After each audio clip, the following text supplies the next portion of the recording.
Le Niger est un partenaire important pour l'Union européenne et de fait le Niger a coparrainé une résolution qui a été présentée aux Nations Unies et qui portait sur la guerre entre l'Ukraine et la Russie.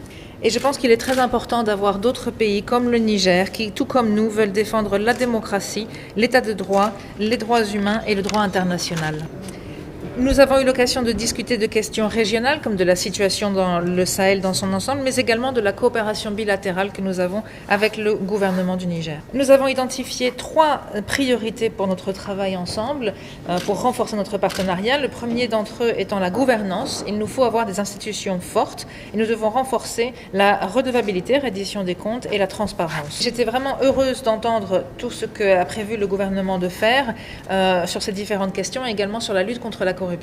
Nous sommes aujourd'hui en mesure d'apporter un soutien budgétaire de presque 200 millions d'euros pour justement venir en appui à ces mesures qui sont prévues. Et notre priorité, c'est l'éducation. Et là, nous avons prévu 50 millions d'euros pour garantir un accès à l'éducation pour tous les enfants au Niger et notamment les jeunes filles.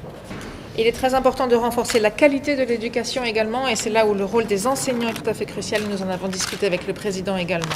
La troisième des priorités est la sécurité et là encore, nous sommes en mesure de fournir un soutien financier au gouvernement de 50 millions d'euros.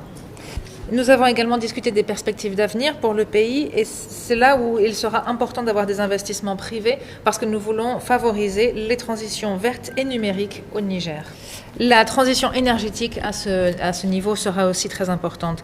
L'Union européenne vient de se doter d'une nouvelle stratégie, le Global Gateway, qui vise à accélérer les investissements, notamment sur le continent africain et je suis certaine que le Niger en bénéficiera. Et donc ça a été une réunion très fructueuse. J'ai été ravie d'avoir l'occasion de rencontrer le président et de pouvoir discuter et poursuivre notre coopération.